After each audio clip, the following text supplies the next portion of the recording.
education. Ating salamin, ipakita natin ang sa problema natin.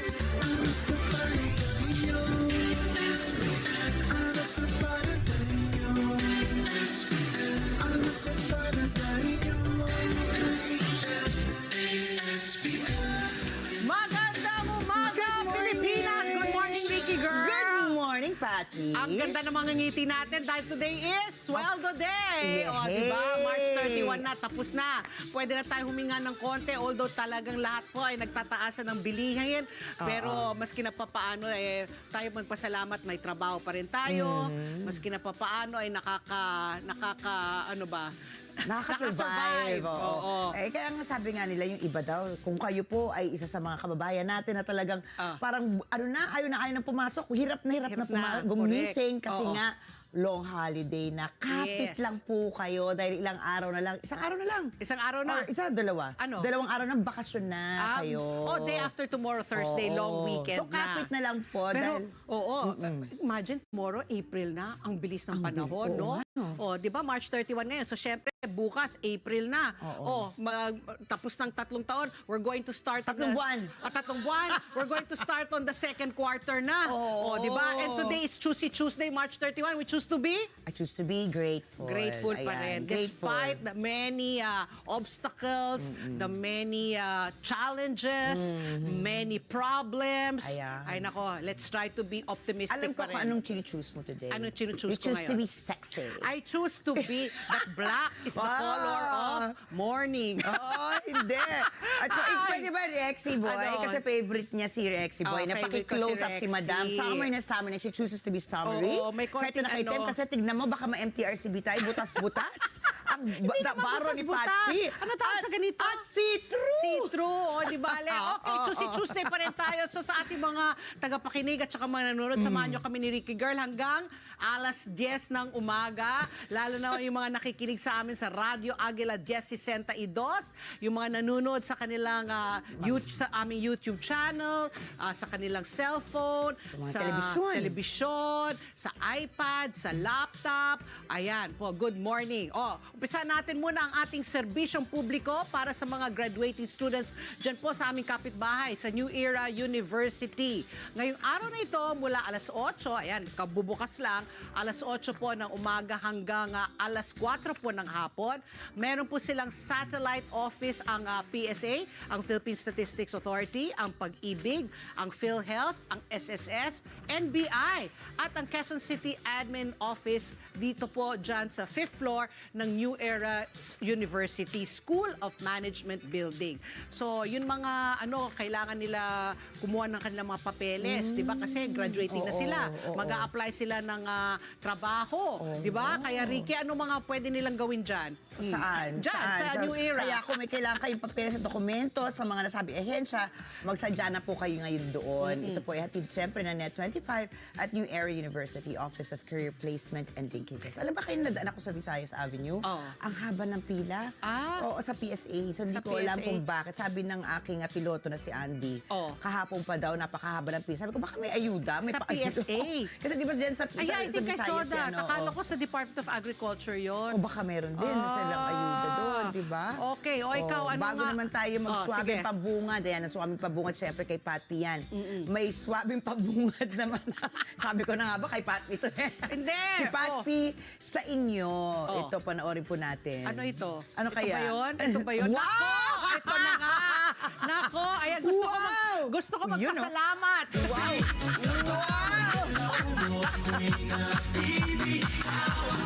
Ayan si Open ng aming EP!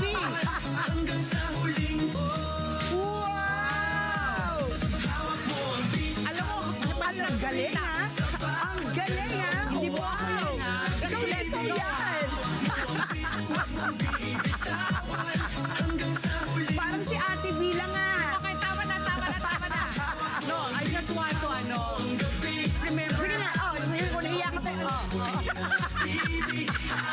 Hindi, parang yan eh. Ikakwento ko na lang yung backstory in context. May backstory yan? May backstory yan. Kasi di ba ikaw yung nag-umpisa Oo, dahil sa na aking nagbayad ka ng magkano 700 799. para sa boses Para naman. sa boses na hindi totoo. Na kumanta. Ayan. So, na-inspire sa'yo si Obet, Wow. ang ating executive producer. Nag-download rin siya ng app, Sayaw naman. Sayaw. At syempre, ako yung ginawa niyang model. Syempre. Just for para sa kalaman po ng mga viewers, pictorial lang po yun, still photos yan. Pero dahil sa AI, napasayaw nila ako. Ang galing. Diba? Ang galing. Picture lang yun. Picture lang yun. That was a still photo. Grabe. So, Kaya yan. ginamit na yan ng AI, pinasayaw na ako. Wow. At dahil nga, last week, di ba, binalita Oo. natin na super hit na hit nga yung Hawak Ko ang Beat. Hawak Ko ang Beat na pati si Charo Santos. Nagsayaw. Ngayon, ipopost ko yan, titingnan ko kung, Tingnan mo kung lala. kikita ko ng tiba-tiba rin. Magva-viral yan. Mas viral pa rin yung sinasabi mo na Na ano? ayaw mo mag-asawa ng pangit. Oo Alam ka nga, naman pagising mo correct. sa umaga. Oo, so tingnan natin kung lalapasan yan. Kasi kung kilala niyo po ako, hindi talaga ako sumasayaw. Hindi nga, sayo ka nga na sayo No, lagi. but you saw me naman, di ba? Yung sayaw ko, parang try hard ni trying hard. Hindi ako pang Teacher Jercel. Hindi ako pang Hot Legs. Hindi ka pang Vilma Santos Hindi ako levels. VIP dancer. VIP dancer. Hindi ako pang Maribeth Bichara. Pero i-post mo nga yan, tignan natin. Ipopost ko. Titignan ko nga At kung least you kikita can say ko. once upon a time nagsayaw ka Hindi. sa social media. Ang sasabihin ko dyan, kung kilala niyo po talaga ako, alam niyong AI ito. Okay, ito na pa ang mga swabing pambungad natin ngayong umaga. Umpisa na natin. Ikaw, Ricky, mahilig ka kung ano-ano. Sports.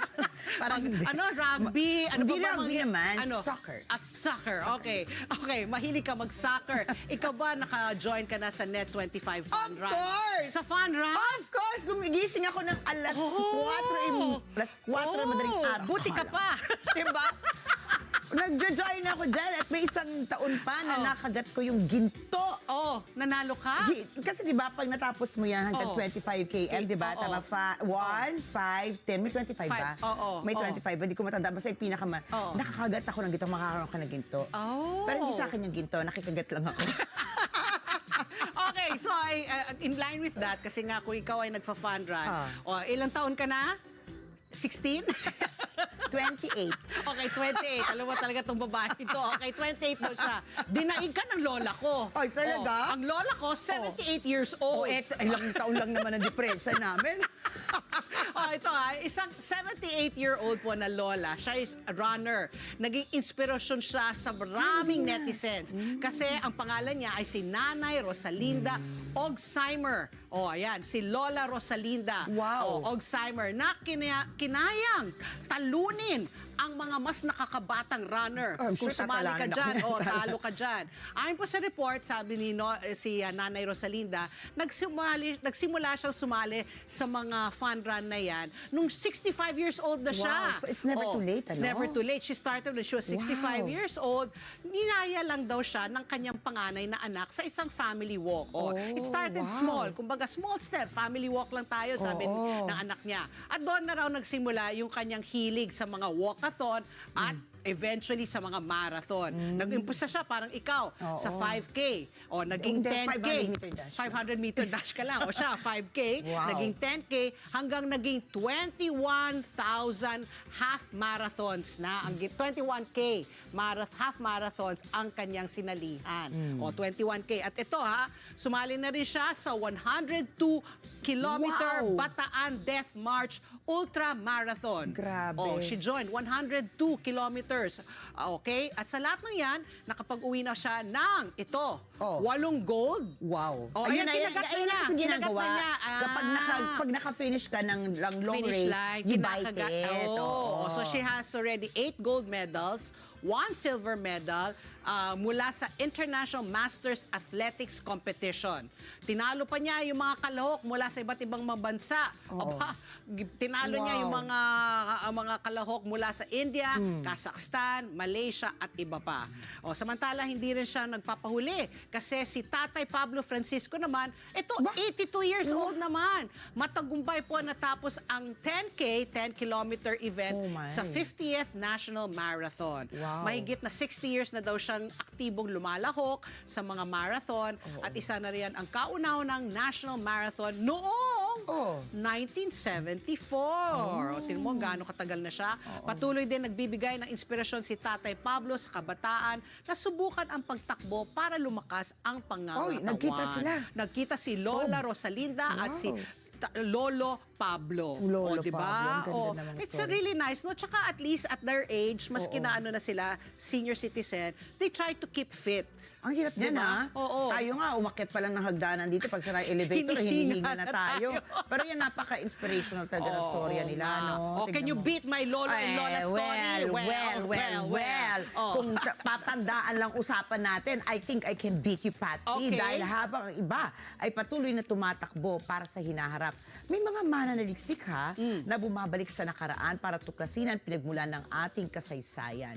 Pinangunahan po ni Ateneo Professor Alfred Paulik ang malawakang pag-aaral sa mga kuweba sa Mindoro sa ilalim ng Mindoro Archaeology Project at mahigit 40 caves and rock shelters ang kanilang napag-aralan at ang mga natuklasan nila talaga namang super amazing. Amazing. Sa Bubog Cave, sa Ilin Island, natagpuan ang mga shell deposits and artifacts na pinaniniwala ang eto na, nandoon na for 1,000 years. Wow. Imagine na, 35,000 years old na umano. Oh, mas matanda yung kinalolo't lola. May ebidensya daw na pagkain na yan tulad ng shellfish at isda. Oh. Meron di mga sinaunang kasangkapan, katulad ng shell adzis o duyong shell, na posibleng ginamit sa paggawa ng bangka. At ayon sa pag-aaral, posible raw na may tao na sa Mindoro 40,000 years ago. Wow, grabe, no? Very interesting yung study ng archaeology, no? Oo. Yung talagang yung evolution of man. Diba? Kung 40,000 years ago, ano na kaya itsura ng mga tao ba sila noon or parang mukhang unggoy? Baka sabi diba? nila, diba? Yung iba, sinasabi mo, iba hindi nag-evolve talaga. No? Iba, ganun pa rin yung mga itsura nila, di ba? Okay, Vicky girl, what is the status ng ating panahon ngayong Tuesday? Sweldo Day. Sweldo Day yan. Very happy tayo dahil Sweldo Day. Ewan ko kung happy kayo na mainit at maalinsangan na panahon po ngayon ang ating mararanasan. At sa susunod na 3 araw, so the whole weekend, ayan ha, maalinsangan na. Maalinsangan Sa na. kasalukuyan ng Ridge of High Pressure Area ay umaabot hanggang sa hilagang bahagi ng Luzon, habang easterlies naman ang nakakaapekto sa nalalabing bahagi ng bansa.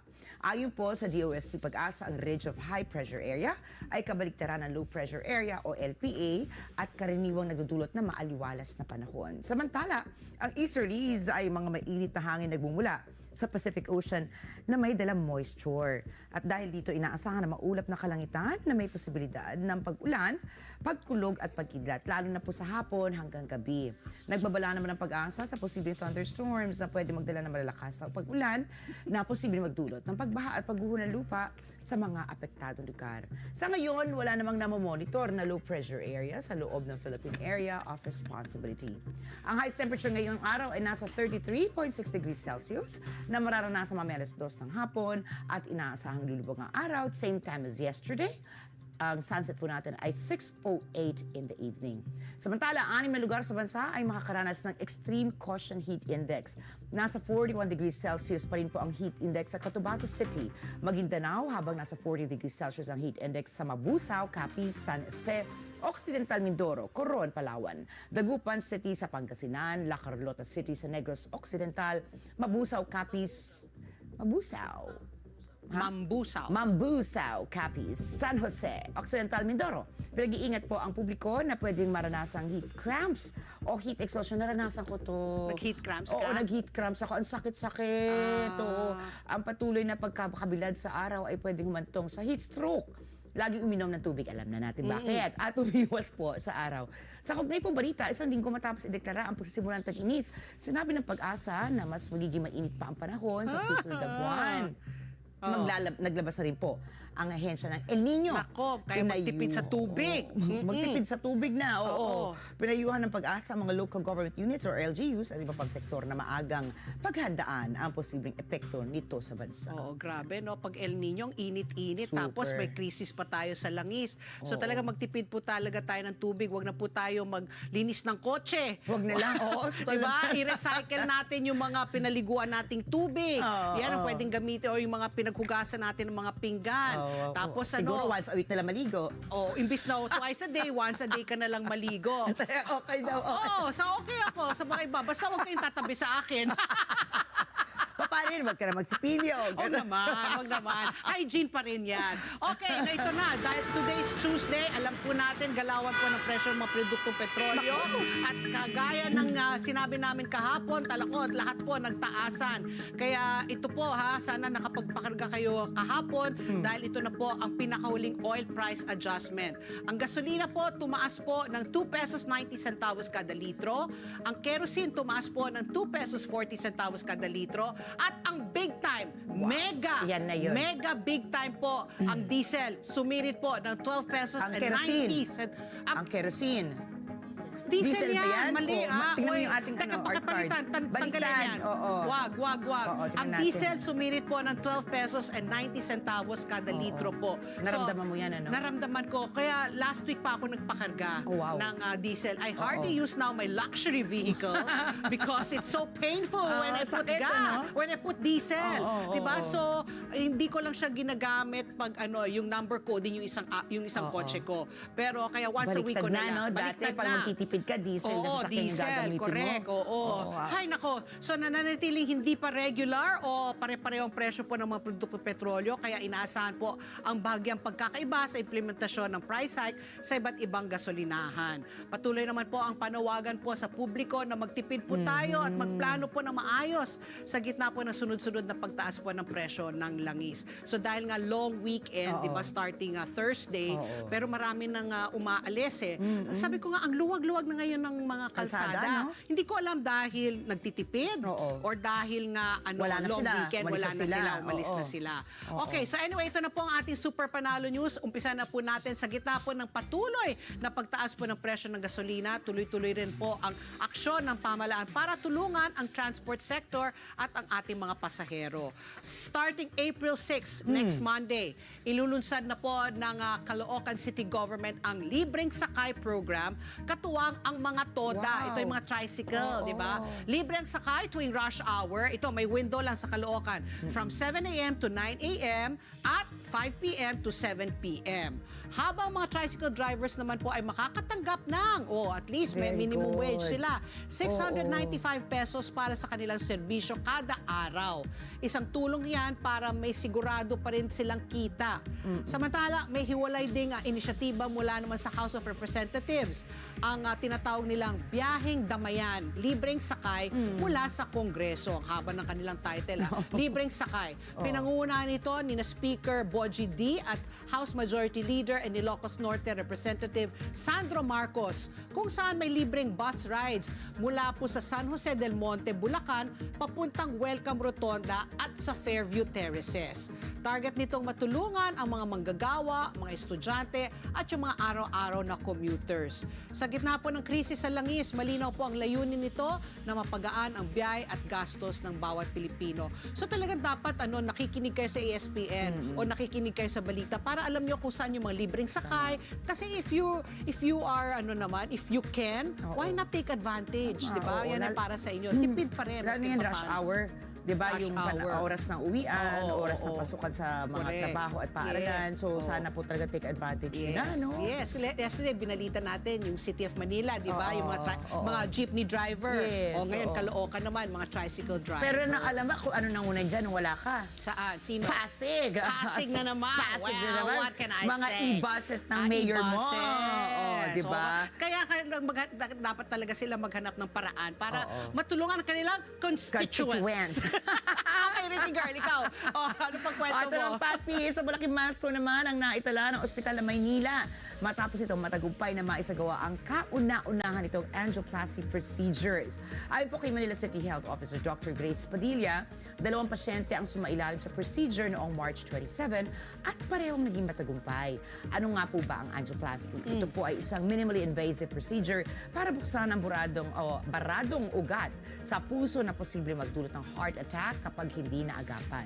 Sa halip na open heart surgery, catheter lang ang ipapasok sa ugat ng puso, lalagyan ng stent para maibalik ang daloy ng dugo at mas mabilis ang recovery nito na tinatayang nasa 1 o 2 araw lamang. Alam niyo ba na mula po sa halagang 1 million to 1.5 million pesos, umaabot ang procedure na yan sa Yeah, private mahal hospital. yan talaga. Pero ito, panalo to dahil libre or minimal cost na lamang ito sa ospital ng Maynila. At sa tulong ng pamahalaan sa pangunguna ni Yorme Isko Moreno, Oo. mas naging accessible ang life-saving procedures para sa mas maraming Pilipino. Oh, yan, no? Binida natin kahapon si Yorme, yung Oo. kanyang libreng sakay sa mga jeep. O ngayon naman, angioplasty. Diba? Dapat ganyan, dapat may contest. Oo. Diba? Oo, diba? Para talagang Oo. pagalingan na lang tayo. Okay, ito na po. Mahal ako, napakalungkot nitong balitang ko. Kahapon, nung nanonood ako ng news, tapos binalita ni Corina, napaganon ako eh. Okay, batay po sa Bangko Sentral ng Pilipinas, ayan, nagsara po ang ating piso kontra dolyar. Pinakamababa na talaga. Sad-sad na po talagang ating piso. Nagsara po sa lagang 60 pesos and 69 centavos. Ang Can you imagine? sakit. Parang Oo. dalawang hatching, mag-ano na, Oo. 61 pesos. May paghina po ng 14 na sentimo ang piso kontra dolyar kumpara po sa naging palitan nung Biyernes sa lagang 60 pesos and 55 centavos. Narito naman po ang palitan ng ating piso kumpara po sa mga iba pang currency. Sa US dollar, sa yen, Japan yen, 37 centavos. Sa euro, 69 pesos and 45 centavos. Hong Kong dollar, 7 pesos and 70 centavos. Habang ang Saudi Riyal, 16 pesos and 9 centavos. At ang source natin, syempre, ang Bangko Sentral ng Pilipinas. And even if it's just 2 days away from a long weekend, Ricky, we have 3 issues. Of course, dapat may pambaon tayo sa kanila para may pinagmumuni-munian sila habang nagbabakasyon O, sige, sila. ano issue number 1 natin? Sa gitna nga po na inaasahang dagsa ng pasahero ngayong long summer vacation, tinututukan ng PITX ang pag-abot sa peak travel period. Kakulangan ng available na biyahe at mahabang pila ng mga biyahero. May mga dagdag na trips and special permits lalo na sa mga rutang kagaya ng Bicol, subalit nananatiling hamon ang limitadong supply ng bus at issue sa iligal na pagtataas ng pamasahe. Alamin po natin ang kasalukuyang kalagayan sa PITX ngayong holiday exodus mula kay PITX Senior Corporate Affairs Officer Colleen Calbasa. Kasi, Ayan. alam ba kahit kaap naglabas sila, ini-expect natin, di ba, parang kukunti yung Baka travel, kukunti, ano? oo. But no. But no. Daragsarin daw, sabi ng kaap, yung mga mananakay naman sa Palipad, eroplano. palipad, Ayan. oo. So, tuloy-tuloy pa rin. Okay, life goes on, ika nga. Issue number 2 naman po natin, plano po na ituloy ang joint oil exploration po ng Pilipinas at ng China at ito daw ay tugon ng pamahalaan sa krisis sa langis. Pero marami po tutol, nangangamba. Isa na po dyan si retired Supreme Court Associate Justice Antonio Carpio. Ayon po sa kanya, isang trap. Ayan, isang trap daw ito ang pag-uusap ng China at Pilipinas tungkol nga dito sa joint oil exploration. Ayon sa kanya, ayon niya sa website ng China, sila daw, ang China daw ang nagmamay-ari ng makukuhang langis Aba. sa joint Aba. development. Eh bakit pa tayo Oo, nag-joint? diba? Oo, kung para sila wala na may-ari. silang kalaban siguro para sa pagdidrill, ano? Wala na Di ba nga dapat at the very pipigil sa least, kanila? 50-50 yan? Oo. Okay, may tiwala ba ang Pilipinas sa China? O ang China sa Pilipinas para sa joint exploration sa kabila po ng usapin ng soberanya sa West Philippine Sea? So ayan, bibigyan tayo ng linaw. Ito ba'y talagang makakabuti para sa atin? O dapat wag na natin to i-pursue? Oo, dapat mag-ingat tayo. Mag-ingat or dapat demokrasya, di ba? Diplomasya, usap lang ng usap. Makakausap po natin ang ating suke, si Professor Lucio Pitlo III, Foreign Affairs and Security Analyst at ang presidente po ng Philippine Association for Chinese Studies. Yan po ang ating issue number 2. Pero alam mo, bakit kaya pinaigting, at balita natin yan bakit pinaigting yung mga Chinese Coast Guards ulit? Mula nung nagkaroon ng agreement, dumami ulit sa may WPS. So, Talaga? oo, O, di ba? tanungin So, natin what yan. is, What's up? What's up with that What's up? ketchup? Oo. Ito na po ating issue number 3. Cyber libel case laban kay entertainment journalist Christy Fermin ibinasura. Maaalala pong last year ang sunod-sunod na demanda kay Christy Fermin mula kina Sara Labati, Senator Kiko Pangilinan at Sharon Cuneta, Bea Alonzo at Dominic Roque para sa kasong cyber libel. alamin natin kung ano itong cyber libel, gaano ito kahirap patunayan. Pag-usapan po natin kasama si Attorney Raymond Fortun, isang prominenteng litigator na kilala sa paghawak ng mga high-profile cases. Oh, kasi may mga vloggers rin, di ba, na nasasampa ng mga kaso ng cyber libel. Parang if I'm not mistaken, parang si Secretary Kiko Chu Laurel, nagsampa rin ng kaso, Ay, di ba, ng cyber libel sa isang vlogger na sinasabing nakatanggap daw siya ng pera galing kay Zaldico. So, hindi lang sa showbiz, pati sa politika, may mga nakakatanggap ng mga cyber libel cases. So, mamaya kakusapin natin si Attorney Raymond Fortun para ipaliwanag sa atin. Kasi bagong bagong kaso cyber libel. Tsaka hindi lang para yan sa mga prominenteng tao, no? Kahit kayo po ay pribadong mamamayan, halimbawa, meron po sa inyong nag-slander, kumbaga, sa using the internet. Ayan, may mga lumalapit kasi sa akin nagpapatulong. Ayan daw, anong gagawin daw nila? Kailangan ba daw nila ihablayan? Pwede makinig po kayo mamaya. Dahil baka naman yung kapitbahay nyo, talaga sinisiraan na kayo sa Facebook. Tingnan nyo kung swak po sa inyo itong Tsaka, kasong ito. Ginagamit yung AI. Like kanina, pinakita natin, di ba, ako sumasayaw. At least ako, alam ko yan. Pero pag yan i-upload nang hindi, wala akong pahintulot, pwede kong i-demanda kung sino man ang nag-upload. At saka very realistic na ngayon. Yes, you cannot, with the naked eye, you cannot tell if it's AI or not. And worse, may mga nababasa ko, yung mga kaso ng mga hubad-hubad pa. Ay, naku, di ba, sabi ko sa'yo, nagdami ko kinakwento, di ba? Oo, di ba? Yun ang nakakatakot. Sabi nga ng isang kaibigan ko, paano mangyayari yun? Nasa restaurant ako, tapos ginawa kong hubad. Ginawa hubad siya, nakahubad ako sa restaurant.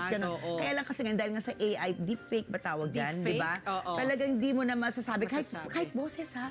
Nagagaya. Nagagaya talaga nila, di ba? Kaya yung mga ngayon sa Iran at Israel na war, ang dami pong deepfakes na lumalabas. Kaya tayo din maging mapanuri po tayo sa mga fake news. Ayan. Okay, and because of that, sa panahon nga ngayon, kung saan isang click lang ay pwedeng magpakalat na po ng impormasyon, tama man o mali, mas nagiging delikado ang epekto nito dahil po sa reputasyon ng isang tao. Ang simpleng post o share ay maaring magdulot po ng matinding paninira, lalo na kung ito ay hindi verified. Kaya ang aming question of the day ngayong Choosy Tuesday, kung ikaw ay mabiktima ng fake news o cyber libel sa social media, sino ang una mo dapat lapitan at bakit? Mag-comment lamang po kayo sa aming Facebook account. Hanapin lang po ang Net25 News and Information at makibahagi sa aming talakayan online. Lagi natin nakakausap nga si Yusek Aboy Paraiso ito po dito sa mga cyber libel. Ayan, at magbabalik pa po ang ASPN. Sa palagay nyo? Ang sigaw ng Pinoy Nation. Information and education.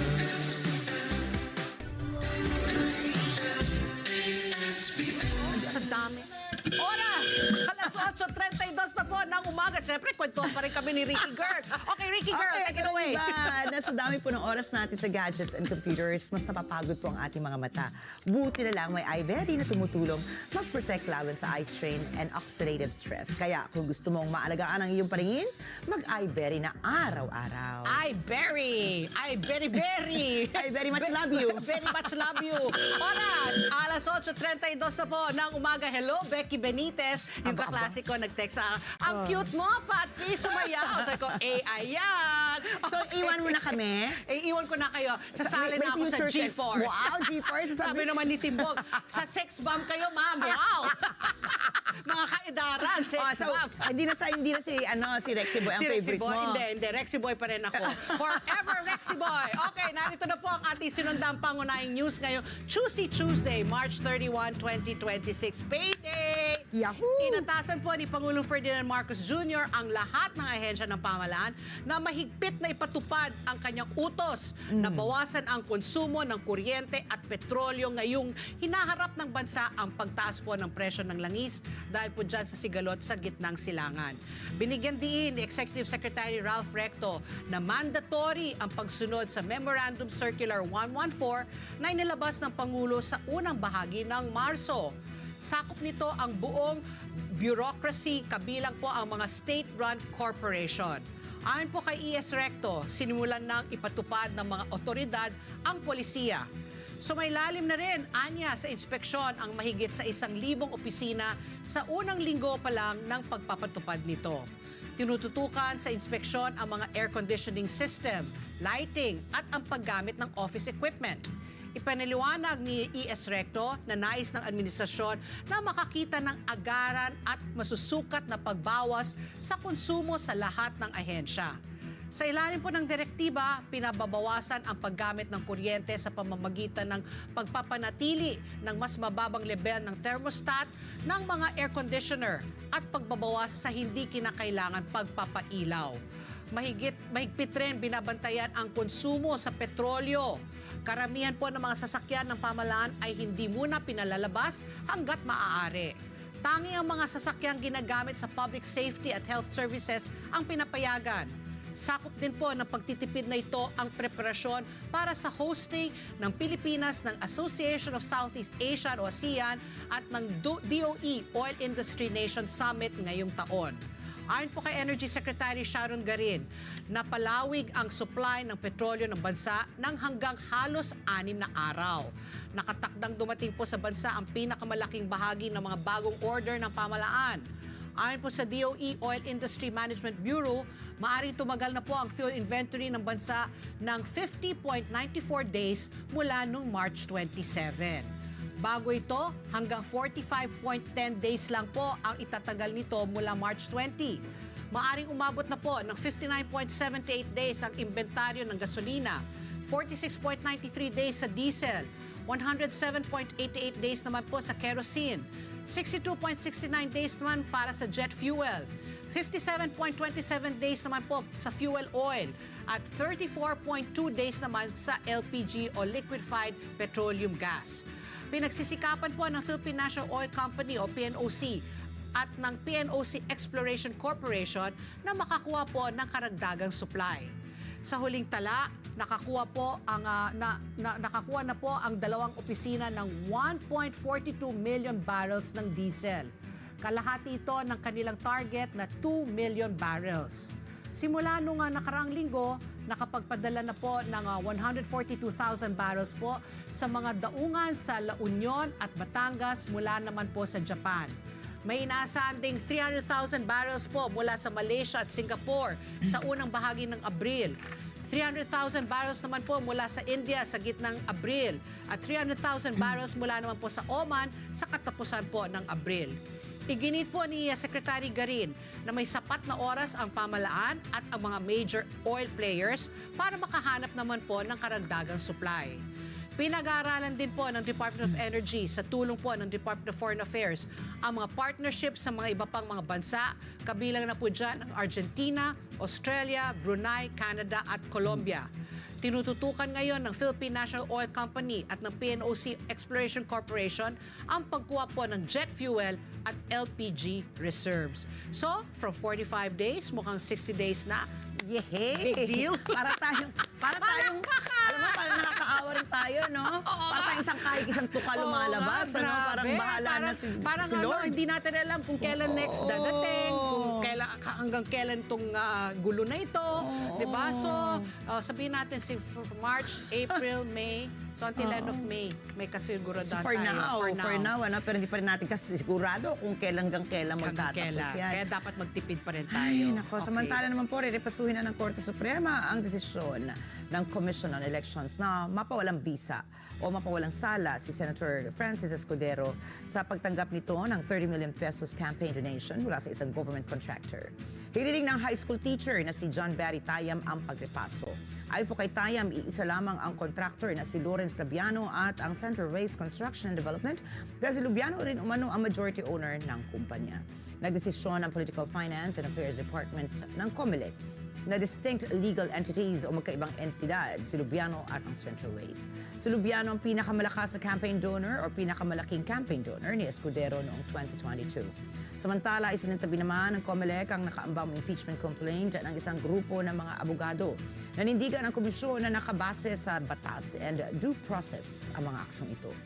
Itinanggi naman ng COMELEC ang mga akusasyon na lagi nitong pinapaborahan ng mga senador, kabilang na si Senator Francis Escudero at Senator Rodante Marcoleta sa pagpapatupad nito sa mga campaign finance law. Suportado nila ng mga legal na probisyon at dumaan sa masinsinan na pagrepaso ng iba't ibang departamento ng COMELEC ang mga naging desisyon nito. Nilinaw rin po ng COMELEC na lumiban si Chairperson George Erwin Garcia sa pagdedesisyon sa mga kasong may kinalaman kay Escudero at Marcoleta para maiwasan ang anumang conflict of interest at para mapreserba ang integridad ng investigasyon. Plano po ng mga abogadong sina Marvin Aceron at si Kini Labastilla at social entrepreneur na si Robbie Juan Laurel na maghain ng impeachment complaint laban sa COMELEC and Bank. Inakusahan ng grupo ang COMELEC ng betrayal of public trust, high crimes at mga paglabag sa Republic Act 8436 o ang Automated Election System Act. May 4 silang pangunahing aligasyon kabilang ang paggamit umano sa isang hindi na repasong software noong 2025 elections. Ang operasyon ng hindi otorisadong intermediary server na nagdulot ng pagkaantala ng pagbibigay ng access sa resulta ng mga transparency groups at ang pagtatago ng technical configuration ng mga vote counting machines. Kasama rin nga dito ang akusasyon ng sistematiko at may pinipiling pagpapatupad ng mga campaign finance laws. So, diba? Umabot pati impeachment, pati COMELEC. Pati COMELEC. Uso ngayon Lahat yan na, Pag wala kang impeachment case, hindi ka, hindi ka sikat. Grabe talaga. Ako nga, sabi ko, sometimes I want to agree with Senator Amy na sabi niya, ngayon talaga may krisis tayo at tupagin yung impeachment. Hindi ba pwede hold muna? Tapos kung medyo humupa na, alam Doon na na natin tayo, kung saan tayo papunta sa krisis. And ang malungkot niyan, di ba, alam naman natin lahat na ang impeachment usually ginagamit yan pang politika. Correct, So, oo. at wag muna tayo mamulitika, pwede ba? Pwede ba? Mag-survive muna tayo. Oo, yes, I agree. Survive muna. Oras, alas 8:40 punto na po ng umaga sa aming pagbabalik. Makakausap po natin ang una nating panauhin. Walang iba kundi si Colleen Calbasa, ang PITX Senior Corporate Affairs Officer. Para pag-usapan nga natin ngayon, nagdadagsaan na daw yung mga mananakay, di ba? Papunta ng mga probinsya. So, tatanungin natin, marami ba? Nagtaas ba yung pamasahe? May sapat ba ng mga bus? Ayun na, nakakatakot, yung mga babayahing bus, meron ba? Correct. Sa pagbabalik po yan ng ASPN. Ano sa palagay nyo? Ang sigaw ng Pinoy Nation. Information and education.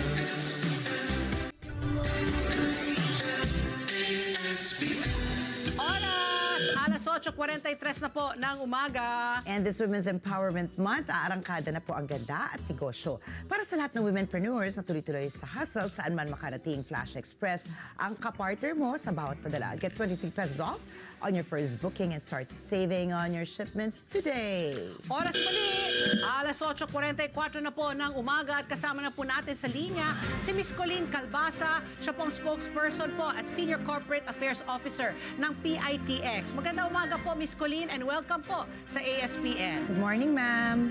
Hello, good morning. Ayan, Miss Colleen, syempre kami po ay napatawag dahil nga sa Thursday umpisa na po ng long weekend at marami po ata ay nag-umpisa na magbiyahe. So hingi po kami sa inyo po ng update.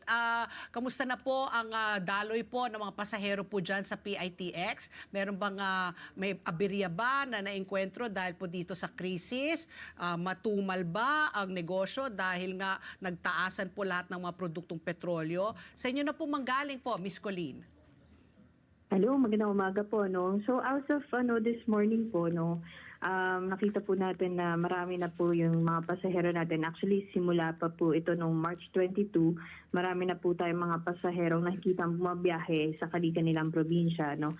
Pero as of last night, mas marami po tayong mga biyahero kumpara sa mga nakarang araw dahil umabot na po tayo ng 191,000, ano. Wow. So ina-expect po natin na 190 to 200,000 per day po coming from Monday, Tuesday, and Wednesday po. Lalo na papalapit na po yung Semana Santa. Oo. So, sabi niyo po nag-umpisa noong March 22. So, do you expect na itong 191 to 200 aakyat pa ito? Kasi officially may pasok pa hanggang bukas kailan kaya yung peak? Ayun, inaasahan po natin yan, no, tomorrow, Wednesday. dahil yan po talaga ang usual natin na nakikita na marami pong mga pasahero ang nag-walk-in. Pero makikita na po natin din yan ngayon, evident na po yan simula pa lamang kagabi. Okay. Ito naman, ma'am, marami po nangangambang pasahero kasi nga marami pong balita na may mga bus na po at ang dami nga pong sasakyan na pang pasahero na talagang tumigil na po mamasada at pamasahe. Masasabi po ba natin na sapat po yung ating mga buses ngayon para po ma-accommodate ang ating ina-anticipate na 100,000 mga pasahero po sa PITX? Actually, inaano naman po natin, inaasahan naman po natin na dahil sa dami po ng ating mga pasahero, prior naman po na nag-Holy Week tayo, nakipag-ugnayan na po tayo sa mga bus operators natin na para po mag-secure po tayo ng supply ng ating mga buses. And to make sure lang po or to ensure po na yung mga pasahero po na gustong magbiyahe ay meron po tayong extra trips na nakalaan para po sa mga provincial trips natin, lalong-lalo na po sa Bicol region dahil yan po ang ina-expect natin na marami. So ma'am, we can assure po the public na pag po sila ipunmunta doon at kumbaga maging chance passenger, meron po sila masasakyan? Yes naman po. So you have anticipated po up to 200,000 po na volume? Yes. Oh. So, Miss Colleen, historic, based on last year, no, kayo ba, nakita nyo ba na tumaas? Pareho lang po? Kasi ngayon po, no, talagang marami pong nangangamba na sabi nila, nagtaas yung pamasahe. Base po sa inyong datos, nagtaas ho nga ba ng pamasahe? Karamihan po ng mga bus companies. And do you see a significant increase or significant decrease based from last year's numbers? Based from last year po, may significant increase po tayo this year dahil po last year, mas mababa po rin yung daily average natin. Pumapalo po tayo ng 150 to 160,000. Ngayon po, umakyat na po ang bilang natin to 170,000 daily. Ngayon, nakikita po natin per previous days, nagpapalo ng 180 to 170,000. So, mas mataas na po ngayon kumpara last year. And then yung mga prices naman po in terms of fare, may mga mangilan-ngilan po na bus companies as per our report yesterday na nagtaas po ng presyo nila na dapat po hindi. Dahil against po yan dun sa suspension of fare hike na pinatupad po ng Pangulo. Oo. I'm just curious, Miss Colleen, kasi sabi mo nga, no, medyo significant yung increase from last year. Why is that so? What do you attribute it I to? think it's about the fuel price hike din po eh. Kasi yung iba po nating usual na nagkukotse po na mga kapwa Pilipino, ngayon po ay nagko-commute na daily. Kaya, okay. So, it's a point na economic pressure na talaga dahil sa pagtaas ng langis. Ito po ma'am, meron na po ba kayo nabalitaan na mga operator po na nagtaas na kanilang mga pamasahe? Kasi meron po mga ulat na meron daw iba dyan na sumusubok po, lumusot ng kanilang sariling fare hikes. Yun nga po yung kahapon na nai-report naman na po natin yan sa LTFRB at DOTR So meron na po silang action doon at sila na rin po yung magsasanction. Ano po yung sanctions? Just to be curious, just to be transparent po, no? Ano po yung mga sanctions na pwedeng harapin po ng mga bus operators na sumusubok pong magkaroon ng illegal na pagtaas ng presyo ng kanilang mga hikes, ng kanilang mga fares, ng kanilang pamasahe? They might face suspension of franchise po. May mga ganun po tayong sanctions in terms of, lalo na po pagdabag sa fare increase. May nasampulan na po ba, ma'am? Inaantay po natin. Although nai-report po na may show cause order na pong hinatong para sa mga bus companies. Oo. So, Miss Colleen, ito nga, no, sabi mo nga, medyo tumaas nga yung mga pasahero. Ito ba ay yung mga buses ba kung sakali, yung mga walk-in, no? Ideally, pwede naman mag-buy ng mga bus tickets online, no? Pero alam naman natin, mga Pilipino, mahilig sa mga last minute na ano. Gaano katagal po sila kailangan na sa PITX? Kung kakailanganin ba, magkakaroon ba ng mga karagdagang mga bus para po ma-service itong mga walk-in na mga customers, passengers? Actually, yun nga po, nakapagdagdag naman po tayo ng extra trips dahil na-monitor naman po natin na marami po talagang nag-walk-in simula kahapon. That's why yung extra trips natin, lalo na going to Bicol, ay nadagdagan po at least mga 39 trips. Which is good, no? Lalo na po sa mga pasahero natin na mahilig pong mag-walk-in at inaasahan po natin na tuloy-tuloy po yan till Wednesday. Okay, Okay, so 39. ma'am, paano naman po pinapamahalaan ng PITX po yung crowd control kumbaga? Kasi kung bukas nga po yung peak, dahil Wednesday tomorrow, paano niyo po pinaghahandaan ito? Halimbawa po ba may extra po ba na pag-iingat halimbawa when it comes to security, etc.? For us naman po, dahil taon-taon na po natin na experience ang bultuhan po na travel, lalo na po pagka Semana, Semana Santa, no? So, nakikipag-ugnayan po tayo with the PNP, BSP, para po ma-ensure na meron po tayong additional augmentation coming from them. Then, syempre po, within the area, yung vicinity natin, we also partner with the other agencies, including DOTR SAIC, para po ma-enforce natin yung mga traffic within the vicinity. Plus, yung syempre bawal po mga kolorum, mga ganun po nating binabantayan para hindi rin po para rin po secure ang ating mga pasahero na wag po silang magtangkilik ng mga ganong biyahe. Siguro ma'am, dahil pinag-uusapan yung bawal, siguro ipaalala na po natin sa ating mga kababayan na tutungo dyan sa PITX para hindi na rin po sila magsayang ng oras sa security. Ano po yung mga pinagbabawal na bitbitin po sa bus? Ayun po, no? Bawal na bawal po yan. Yung sharp objects natin, flammable items, gun and ammunition, bawal na bawal po yan, no? So, pag na-confiscate po yan, turn over po natin yan sa PNP. Usually po kasi ang nakukuha dito is mga itak, lighter, gas. Opo. Oo. Sa probinsya. Paano po yung mga live animals po? Meron po bang nagbibitbit po na mga halimbawa? Mga fur babies, Oo. mga Ayan. manok, Yes, mga live, baboy. mga manok. Yes. Wala Paano naman po pong yun? baboy, pero livestock meron. Paano po yun yung mga may Pwede balak magdala nga ng kanilang mga alagang hayop? Pwede naman po ang pet sa ating terminal. Small to medium po ang pinapayagan, lalo na po sa bus companies natin. Ensure lang po na may cage, and then syempre po check din natin yung vaccination certificate, lalo na po sa fur babies natin. And then syempre po hindi nyo pwede pong isakay yun sa ilalim, kailangan nyo pong Kandong. isakay yun sa loob. Oo, Yes. nakakandong. Ano yung may ticket din? May Hindi, ticket din po nakakandong. sila. Kandong lang. Kandong lang yun, no? Walang bayad Depende po depende rin po. May ibang mga pasahero bibili po ng another ticket Another for their seat. Para may fur seat. baby. Oo. Miss Colleen, I'm just curious, yung mga bus ba, kung advance booking at saka walk-in, paano sila kumbaga, umaalis ba sila regardless kung puno ang bus o hindi? O dahil ngayon may crisis, hihintayin na mapuno ang bus bago sila lumarga? Sa naman po naman natin dito, usually naman po, puno po lahat ng buses natin, lalo na kapag gandong mga panahon. Oo. So, diretso-diretso lang naman po ang biyahe.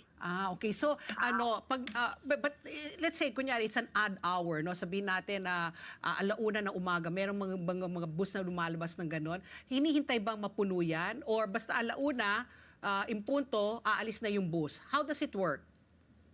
For us naman po, dahil po yung mga provincial trips natin ay may tickets po. So, kung ano po yung may hawak ng ticket, kung sino pong pasahero yun, kailangan po ay maisakay regardless po kung puno o hindi. Oo. And yung iba naman pong provincial trips, I'm sure po baka po nakakapagsakay po sila along the way. Okay. So, bukas po ang PITX. Itong buong week na ito, hindi po kayo magsasara sa Biyernes. Normally, kasi yung mga opisina, sarado talaga pag Biyernes. So, meron pong mga biyahe every day this week. Yes po, bukas naman po ang PITX, di naman po tayo nagsasara. So 24/7 po yung facility, and mga biyahe po usually around 11 nagka-cut off ng gabi, pero magre-resume po yan as early as 3 a.m. po. 3 a.m. Okay. Baka before we let you go, Miss Colleen, meron kayong paalala sa ating mga mananakay? Ayan, para sa mga pasahero po natin, lalo na po kung wala pa tayong tickets or nagde-decide pa lamang po tayo na magpunta sa ating mga probinsya, please po diretso tayo sa ticket booths para po makakuha ng tickets. And then syempre, marami po tayong convenience na ma-experience sa PITX, no, meron po tayong Japanese capsule like na dorm, like dormitos po, lalo na kung gusto natin maghintay doon ng mas matagal o di kaya naman ay pagod tayo galing sa biyahe, no, from other provinces.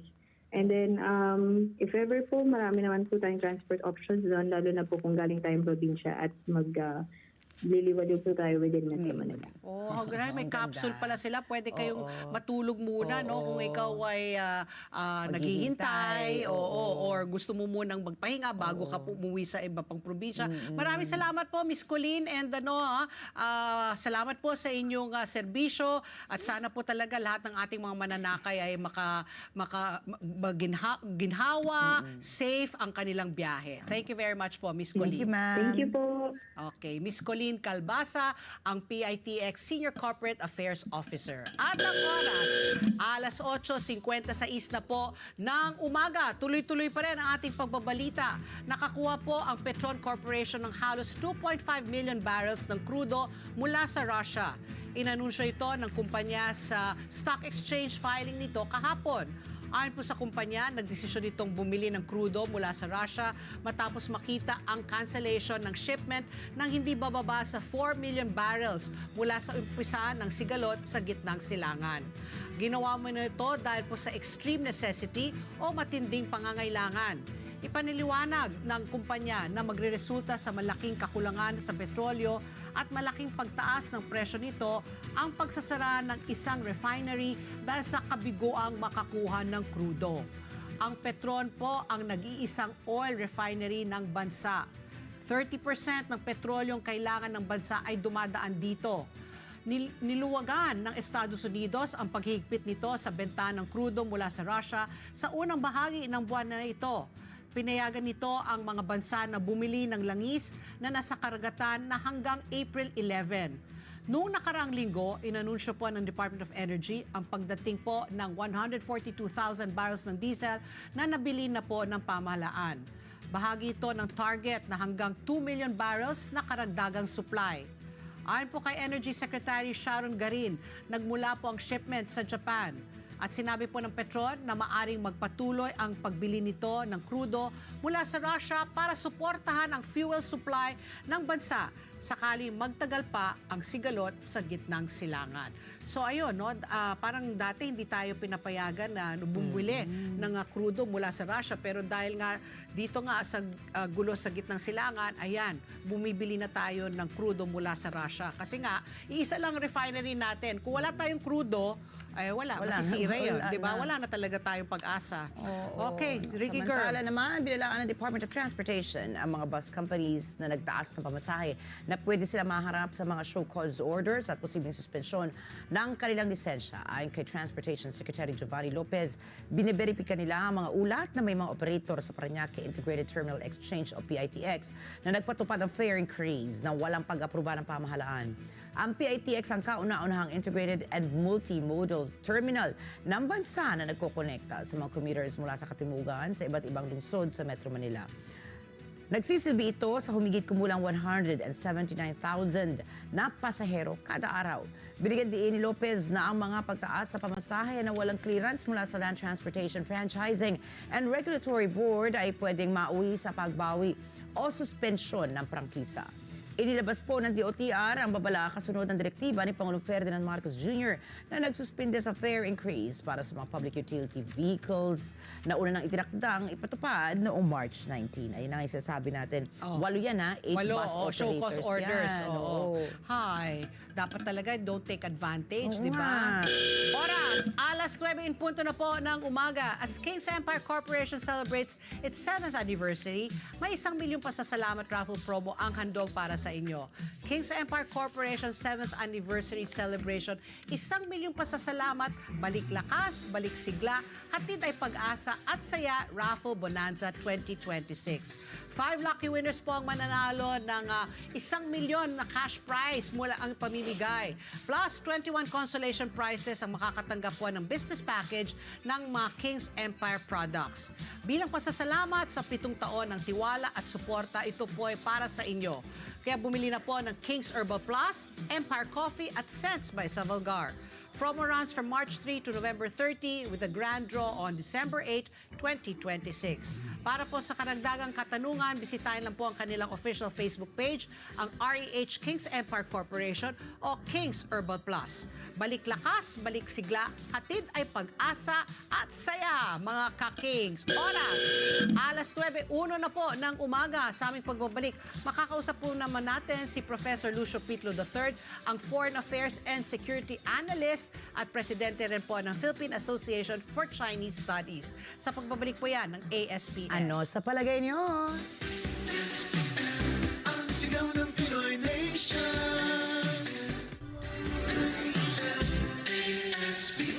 Oras!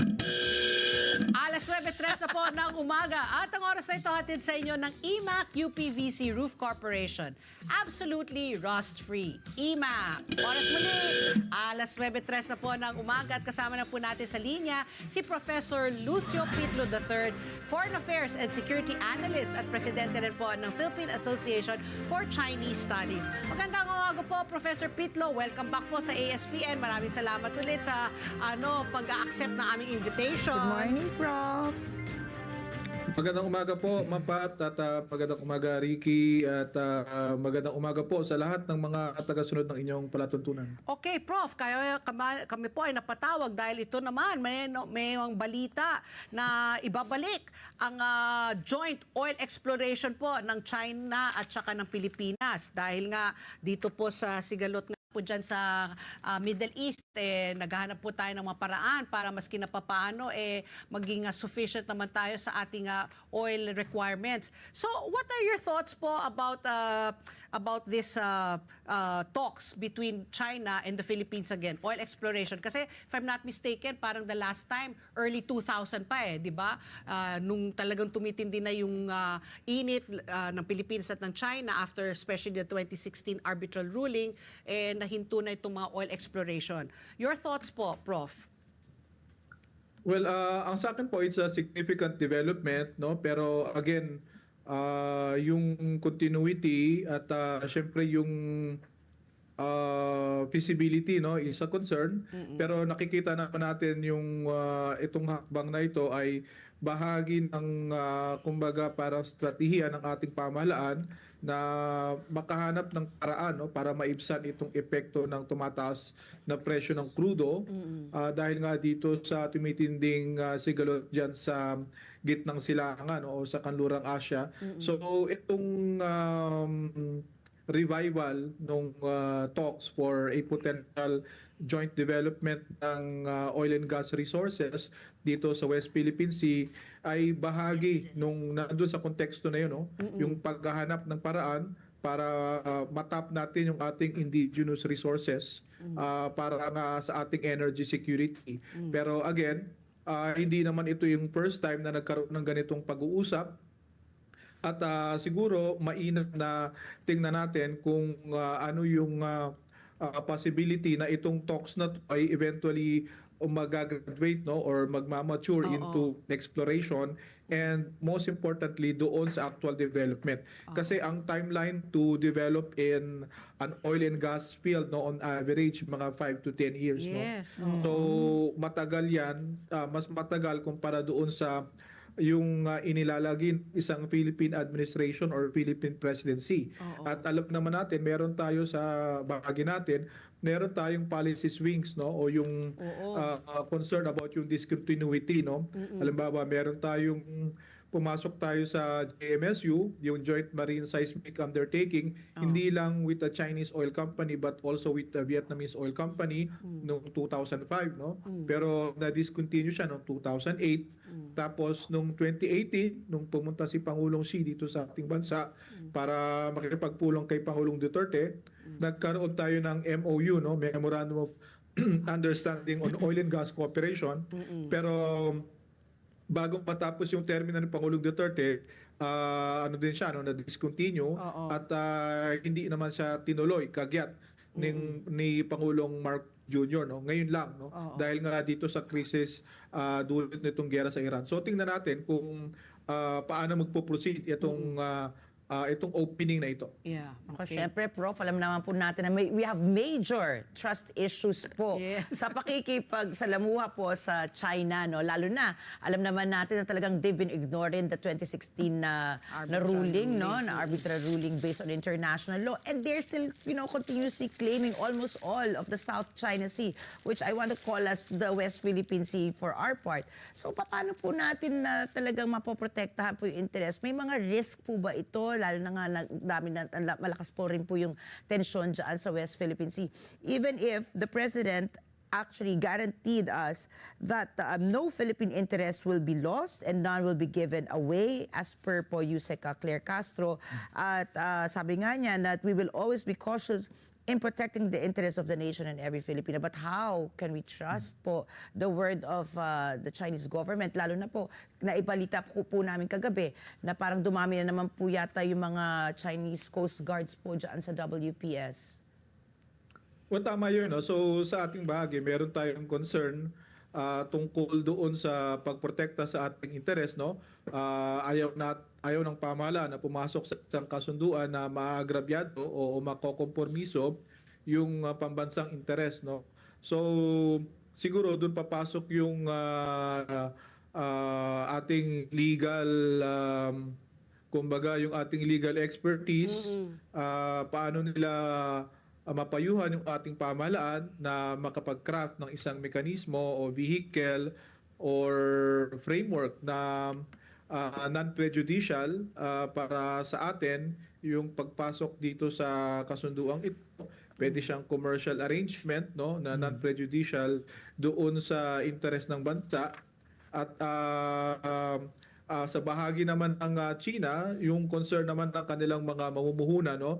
So kung sakaling pumasok yung isang Chinese oil company dito sa venture na ito, yung political risk kasi nandoon, no? Kasi nabanggit na natin, meron tayong administrations before na positibo yung pananaw dito sa issue ng joint development, pero hindi siya nasundan, no?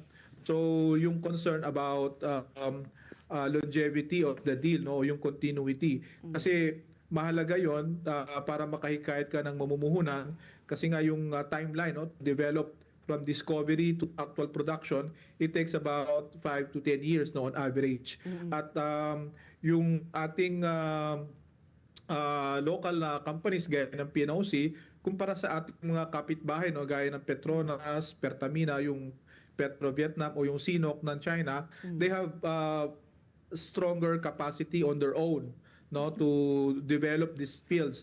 So sa atin, we rely a lot on the private sectors, pero in recent years nakita naman natin yung Shell and Chevron nag-exit na sa Malampaya. Yeah. Hirap din tayong makahikayat ng malalaking oil giants, no, na pumasok sa atin dito sa ating offshore oil and gas blocks dahil nga dito sa tensions dito sa West Philippine Sea at yung concern sa political risk. So, i-handle natin yung political risk na maayos. Palagay ko itong pag-uusap sa pagitan natin at ng China, siguro mahalagang hakbang ito para kumbaga makapag-create ng environment na conducive for business to come in, no? So it can be a good signal, pero how do we try to address yung sovereignty or sovereign rights concern, no? Yeah. So yung non-prejudicial clause can be one. Perhaps a special regime, no, is another. So yung mga options na yan siguro dapat nating tingnan. At syempre pinakamahalaga siguro lalo na sa atin kasi yung issue ng West Philippine Sea ay napakaigting, no, sa atin.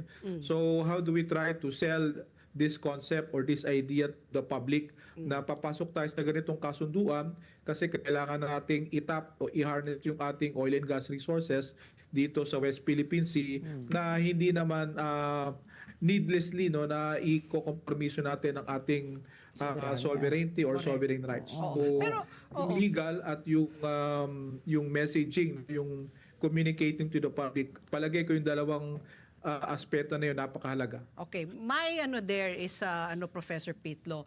Napakaraming bansa. Why do we have to turn to exactly. China? We already have, kumbaga, like Ricky mentioned nga, may trust issues. Tapos hindi natin may deny, no, malaki na yung hidwaan. Even if China is still our biggest trading partner. But why can't we turn, let's say, to the US? Why can't we turn to Japan? Yung mga garantisado ng alam natin, mga allies po natin.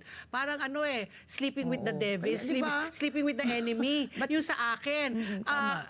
Kayo po, di ba, madami, kasi I remember when I was working with DOE, no, ito nga, research ko ulit, yung Exxon, US company po siya, di ba? Nag-export po sila sa Sulu Sea. Pero unfortunately, yun na nga, it wasn't commercially viable. May nakita sila, pero hindi ganun kadami. So, inabandon na nila yun. Pero yung mga ganun, hindi ba natin mas hikayatin ang mga US oil companies or Japan, di ba? Or you mentioned nga a few years ago, it was with Vietnam. Yung siguradong mga allies na natin para yung trust issues. Yung walang backstabbing na Walang magaganap, Yung nga, sleeping ano? with the enemy Diba? Yung sa akin Professor, kayo po.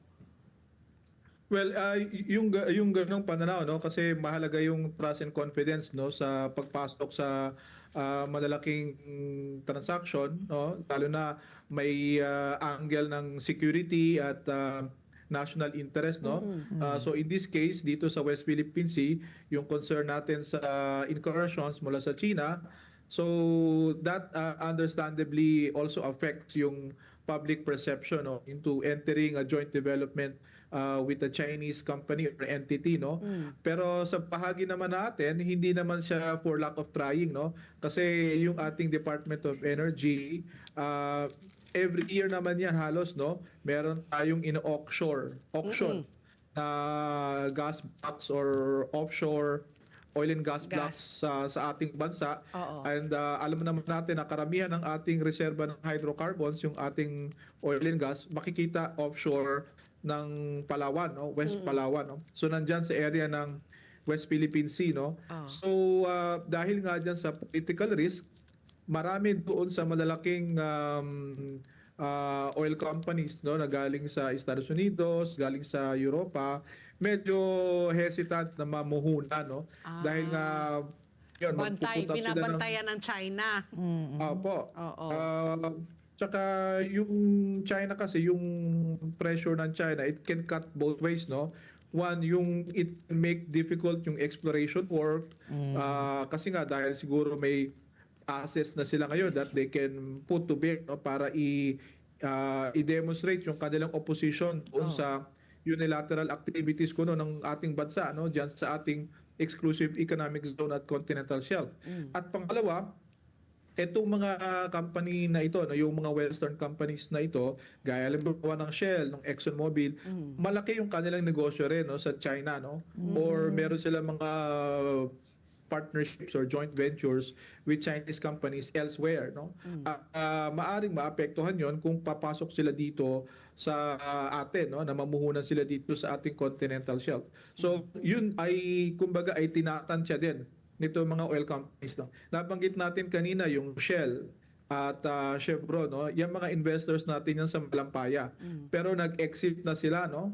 So it's an indication na siguro yung Malampaya paubos na, siguro may technical intervention to extend the life for a few years, pero kung hindi natin makapag-provide tayo ng stable na fiscal regime siguro, na-improve yung ating fiscal policy, at the same time yung risk, no, for investors ay ma-address, hindi tayo makakahikayat ng malalaki, no, na may track record, may financial capacity, technological capacity to undertake deep water operations. So yun siguro ang consideration natin, no. In a perfect world, madali tayong makakuha ng investors, pero dahil nga dito sa tension at yung risk dito sa pamumuhunan dito sa South China Sea, yung agam-agam, yung alinlangan ng mga investors, particularly yung mga public companies, no, kasi shareholders yan, yung kumbaga ay konting delay lang doon sa exploration or activity nila doon sa isang potential site, malaki yung impact niyan agad sa bottom line nila.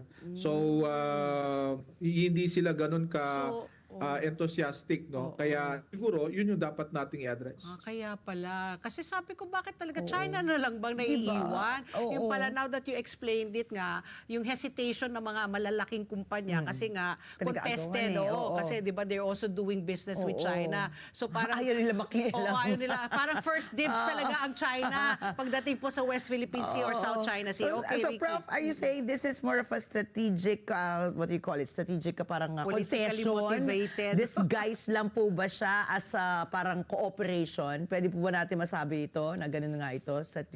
Na strategiya po siya na concession? Prof? Pwede po pakiulit? So are you saying po, kumbaga, this is just a strategic concession disguised as cooperation?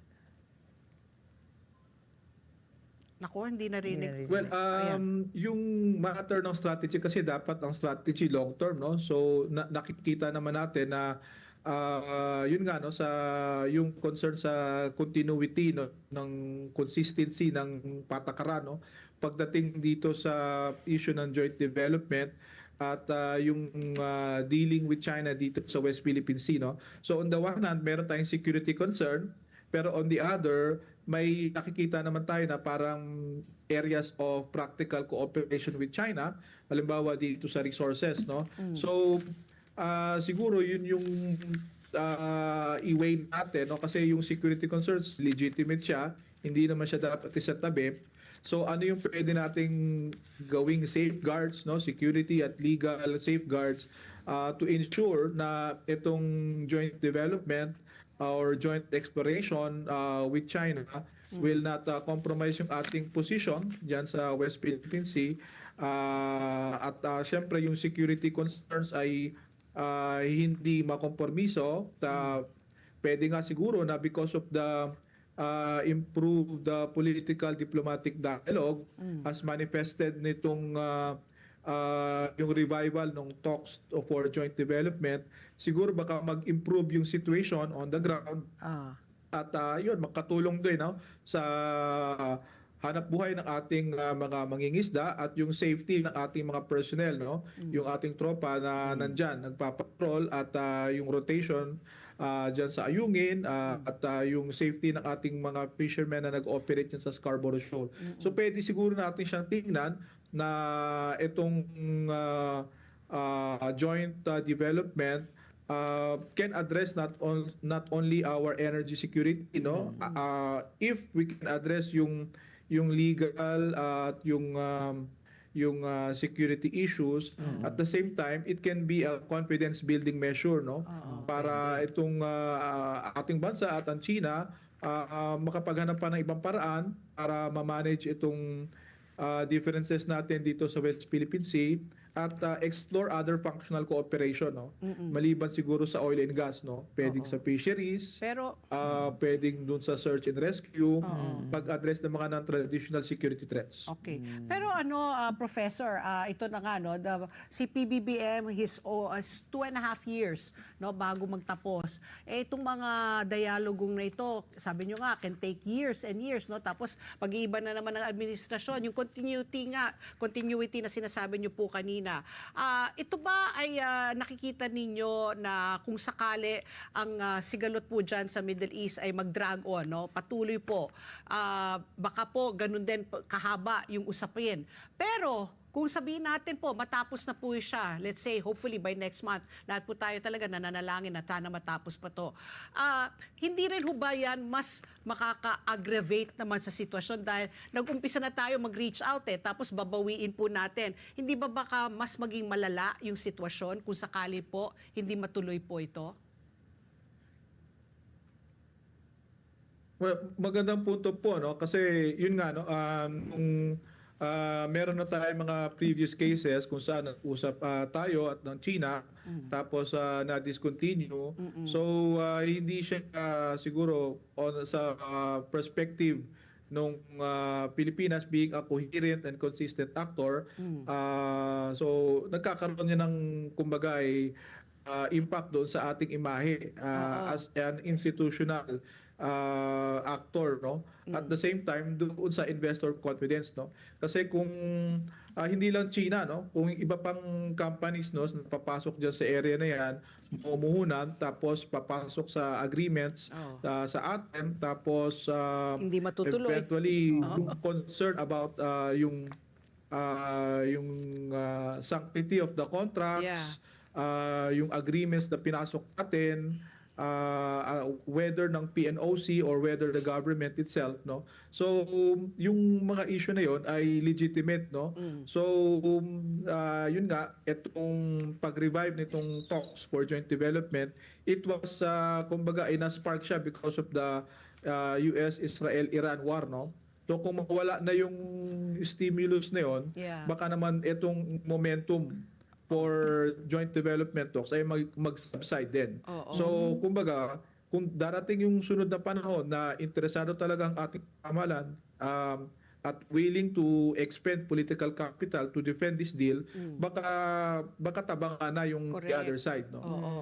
So yun din siguro yung parang dapat din nating tingnan. Oo. Parang kasi baka maging urong-sulong tayo no? Ningas Wala tugon tayong din. palabra de honor. Oo. Lalo na pag magpalit na naman ng administrasyon. Siyempre, lalo na pagkalaban ni PBBM ang manalo.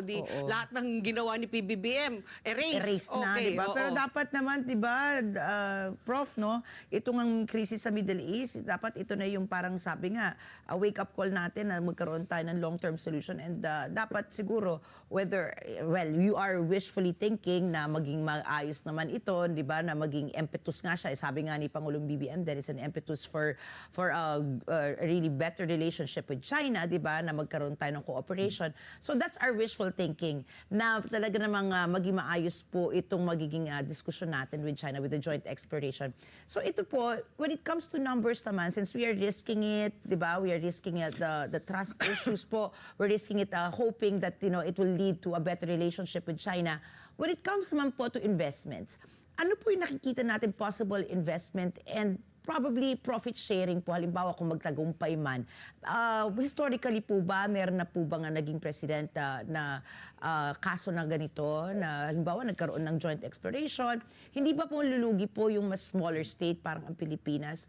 Ano po nakikita natin dito, nakikitain ng bansa natin na hindi tayo lugi naman, or 50-50 po ba ang sharing natin? Tama yun, Ma'am Ricky, no, yung consistency ng patakaran, no, pagdating dito sa China, yung relations natin with China at yung patakaran natin pagdating sa West Philippine Sea. Napakahalaga noon kasi lalo na when we deal with countries like China and Vietnam, kasi single party countries yan, napaka-politically stable, they can afford to do long-term planning, yung policy continuity nandun, no? So when we try to work out arrangements with them dito sa West Philippine Sea or South China Sea, yung deals on their part, certainly they will yung commitment nila, no, long-term commitment, they can afford that, no. So sa atin yung 6 years na pagpalit ng administration, yung risk for discontinuity mas mataas sa bahagi natin kumpara sa kanila. So makakaapekto yan doon sa perception nila, doon sa ating commitment dito sa joint development, no. Ngayon doon sa case studies, yung China, may yung mga Chinese companies, no, mumuhunan sila sa oil and gas infrastructure dito sa region, no, at beyond, no. So may mga refinery silang ininvest, may mga pipeline silang ininvest, meron silang mga existing projects with counterparts dito sa Indonesia at sa Malaysia. Pero pagdating dito sa South China Sea, because of competing claims, no, yun na nga. wala pa akong alam, no, na merong existing na parang joint development project, no. Kaya itong joint development na proposal sa pagitan ng Pilipinas at China, this can be a breakthrough, no, kung sakaling mag-work out. Kasi parang wala pa, no, na existing na joint development sa pagitan ng China at ng isang kapitbahay niya dito sa Timog Silangang Asia na may claim din to sa South China Sea. So On wala pa other pala seas, no, ba? So nakakatakot other, talaga. on other seas meron.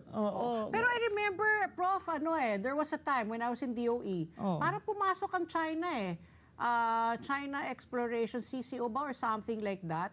Pero wala atang nakuha eh. Correct me if I'm wrong. There was eh.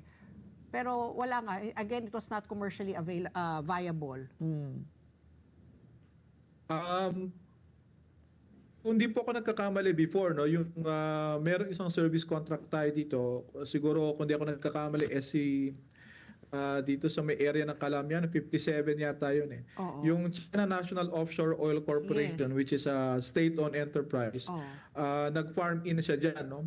So yung PNOC, para nagbenta siya ng kanyang share or stake, pumasok yung Sinok, Oo.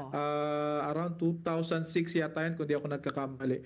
Pero hindi din siya natuloy, no? Kasi this is after JMSU ng 2004-2005, tapos nag-farm in si Sinok. Again, this is Aquino administration. Walang masyadong progress, no, since then, no? So I think yung PNOC eventually decided na maghanap ng Oo. ibang partners, no? Partner. So yun yung political risk, no? Kasi malalaking investment ito, no? Yung paglagay ng assets na explore, no, at Oo. eventually develop ng oil field. These are billion-dollar deals, no? Yes. At syempre walang maglalagay ng ganyang kalaking pera sa isang venture, no, na maaring madiskarel, no, Oo. in the middle, no, kasi halimbawa itong administration na to, kung sakaling open siya doon sa idea ng joint development at maglagak ng pera o kapital itong Chinese na entity, no, para dito sa venture na ito, and then in 2 years time, no, may bagong administrasyon sa Pilipinas at iba yung perspective pagdating dito sa issue ng joint development, maaring yung investment na nilagak nila, maaring mawala na lang yun, no, o mastall, no? Correct. So yun din ang concern siguro sa bahagi nila. Siguro ako lang for once and for all, gusto kong to pick the brain of Prof, no? Kasi tayo, we're trying to see it na positively, no? Pero hindi naman mawawala yung ating trust issues nga. Pabor po ba kayo or hindi dito po sa joint exploration na ito?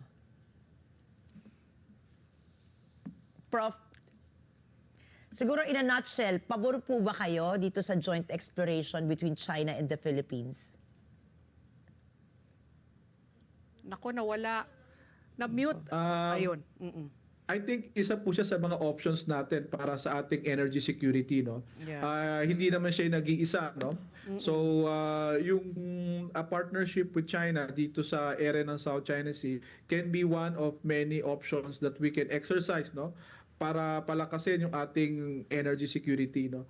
As long as siguro hindi naman siya parang exclusive, no, na hindi tayo pwedeng makipag-partner sa ibang bansa, no, pagdating dito sa pagkikayat ng investor dito sa ating offshore area. Siguro bakit hindi, no? Pwede naman nating tingnan yung magiging karanasan natin at magiging ganansya para sa atin mula dito sa deal na ito, no. Pero I think more than that, kasi alam naman natin napaka-contentious itong joint development at may ruling na yung Supreme Court noong 2023 na alifying yung JMSU, no. So I think that's hindi siya imposible, no, pero hindi magiging madali, no, yung etong issue ng joint development at yung pag-pursue nito. Pero maraming ibang area na kung saan pwede tayong makipag-partner with China.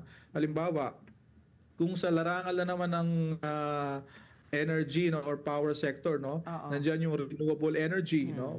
Malaki ang kapasidad ng China pagdating sa renewables gaya ng solar, wind, hydropower, at malaki ang potential ng ating bansa for those resources. Yung electric mobility, no, yung electric vehicle, isa yan sa mga pina-float na idea ngayon, no, para maibsan itong yung ating dependency sa oil coming from the Middle East, no. So yung mga electric vehicles, isa ang China pagdating sa larangan na yan. So yung charging infrastructure at yung pag-deploy ng mga public transportation running on electricity, yan ay pwede naman nating pag-usapan, no? Pwede tayong makahikayat ng mamumuhunan sa China. So kung itong joint development politically at legally fraught, no? Kumbaga mas marami tayong challenges. Hindi sa imposible, no? pwede, no? Pero it may take time, no? So yung legal and political hurdle is one, bago pa lang papasok yung science and technology, no? So dapat ayusin muna natin yung legal at yung political. Pag naayos natin yon, tsaka papasok yung science and technology to develop the field, no? That will take time. Okay. Pero itong renewable energy cooperation, yung cooperation for promoting the use of electric vehicles, yung China is a global leader when it comes to those fields. So palagay ko, yung cooperation yan, pwede natin tingnan yan kasi kagyat yan eh. Mas immediate yan. At mas transformative actually ang impact yan. Lalo na kung nandun tayo sa trajectory na yung climate change, we want to promote green energy transition, green mobility. Yung partnership with China will be very crucial for that. Okay, sige po. Nako, ang dami. Maraming salamat po, Professor Lucio. Again, very incisive ang inyong analysis po. Sana nga, pero ako po talaga, sana po talaga matapos na lang itong gulugan sa gitnang silangan. Pero, but you know, whatever it is, we should always just keep our diplomatic ties open pa rin with China, whatever it is. Maraming salamat po, Professor, sa Thank inyong you, oras. sir. Maraming salamat po, Ma'am Pat, Ma'am Ricky. Mabuhay po kayo at ang inyong palatuntunan. Ayan, Mabuhay kayo din rin po pa kayo. rin. Mabuhay rin po si Professor Pitlo. At ang oras, alas 9:33 na po ng umaga at ang oras na ito atid sa atin ng Salem Bed, bringing comfort to Filipino homes for over 50 durable years. Salem Bed, ang hari ng tibay. Oras muli, alas 9:33 na po ng umaga sa aming pagbabalik. Ayan, ako, makakausap po natin si Attorney Raymond Fortun, ang batikan na abogado. Pag-usapan po natin itong cyber libel. Marami na pong nakakasuhan ng cyber libel. Sa pagbabalik po yan ng ASPN. Ano sa palagay nyo? Ang sigaw ng Pinoy Nation. Information and education. Oras! Alas 9:36 na po ng umaga at kasama na po natin via Zoom si Attorney Raymond Fortun, ang ating batikan na abogado. Ayan, good morning po Attorney Raymond. Welcome back po sa ASPN. Good morning, Good attorney. morning, Ma'am Papi. Good morning, Ma'am Ricky, at sa lahat po na nakikinig. Okay, Attorney, kami po ay napatawag dahil po gusto namin po tumaas sa aming kaalaman tungkol po dito sa cyber libel. It happens to, you know, showbiz personalities, politicians, even your ordinary citizens. So maybe we can start by explaining what is cyber libel kasi bagong kaso lang ito dahil ngayon po marami nang gumagamit sa social media. What exactly po is cyber libel? Okay, umpisan muna natin dun sa konsepto ng libel or libelo, no? Okay. Ang libelo ay isang pagbigkas sa publiko ng isang akusasyon tungkol dun sa isang nagawang krimen o di kaya yung pagkukulang na ginawa o isang kondisyon or even yung status ng isang tao na nakakasira dun sa pangalan nitong tao na ito o ng isang institusyon. And kaya tinawag na cyber libel yan ay dahil po nagkaroon po ng batas, yung RA 10175, yung Cybercrime Act of 2012. Na ngayon, kasama na po sa libelo yung itong pagpaninira na ginawa mo ay ginawa mo using a computer system or kahit na cellphone. No? Dahil nga nag-improve na Dati po yung libelo po, usually mga kasulatan lang yan o kundi sa radyo or phonograph or minsan painting or even a theatrical exhibition. Yung kunyari nagkaroon ng isang exhibition, doon lang pumapasok yung libel. Kaso nga, dahil nga sa teknolohiya, ay napasama na ngayon pag ikaw ay nanira ng pangalan ng isang tao, either inakusahan mo ng krimen, na ang ginamit mo ay ang iyong computer o yung iyong cellphone. So the difference between cyber libel and libel is the use of a computer system. So Opo, tama po yun. if it's something that you said or something that you drew yourself, that one is libel. Pero pag Alright. Pag kunyari, let's say nagkasagutan lamang. Okay. Kunyari sa palengke, nagkasagutan, ang daming mga nakadinig, ang daming ngayong mga nasira yung kanilang pananaw tungkol sa tao. Ang tawag po doon ay slander. Slander. Ngayon, Verbal, kapag ang ginawa mo naman ay medyo isang akto na nakakasira. For example, sinampal mo o biglang binatukan mo or sinuntok mo, no? ang tawag po naman is slander by deed. Hindi po siya libel. Ang libel po bale ay kung ito ay kasulatan or engraving or nagpalabas kayo ng isang exhibition or even kunyari nagpalabas ka ng pelikula. Yeah. Yung po ay libel po 'yon. Okay. Ito, attorney, I kind of look it up po, no, yung RA 10175 po. Yes. And I saw po that cyber libel carries penalties 1 degree higher po than normal libel. So my question po is, why is it harshly more punished than ordinary libel? Ano po yung pagkakaiba? Bakit po, hindi po ba dapat pantay lang yung kanilang mga penalties? Bakit po harsher po yung, kumbaga, Cyber penalties when it comes to cyber libel? Nung isinagawa po kasi talaga, nung ginagawa pa lamang yung RA 10175, and this was actually validated doon sa decision na Dicini versus Secretary of Justice ng Supreme Court. Pinaliwanag nila na, for example, na yung libel, kunyari gumawa kayo ng kasulatan tapos ikinalat nyo dun sa lahat ng mga tao sa isang kumpanya, yung range niya maliit lang. In other words, yung mga maaapektuhan ng kanilang opinion, yung akto ng paninira ng tao ay doon lamang doon sa mga tao na nakabasa. On the other hand, itong cyber libel po kasi, kunyari, kung computer, pinost mo sa Facebook, daang libo kagad. Minsan, milyon kagad yung nakakita. No? So, the Nakasave na yan. pernicious effect po talaga nitong ginawa mong paninira, mas malaki po talaga. And for that reason, our lawmakers have decided na mas mabuti siguro para talaga maging preventive yung paninira ng pangalan ng isang tao using computer or using the internet or your cellphone, na pinipinalize po siya ng mas mataas, 1 degree higher po. Oo. Yung mga kasi syempre mas ako sa showbiz yung mga ginagamit nila ng mga blind item. Kasi minsan, 'di ba? Usually, 'di ba? Itago natin sa initial PD. Patricia Daza na 'yan. Pero kumbaga alam na yung clue, pero kasi minsan sinasabi blind item naman 'yan Bakit ako kinakasuhan ng cyber libel? Is that a defense or is that a shield if it's a blind item, even if if you're a reader or you are a listener, alam mo na more or less, ay, ito yung tinutukoy, si Ricky Mata yun, parang ganon. Attorney, how does that work po? Yung kasi di ba yun ang ginagamit nilang shield na blind item.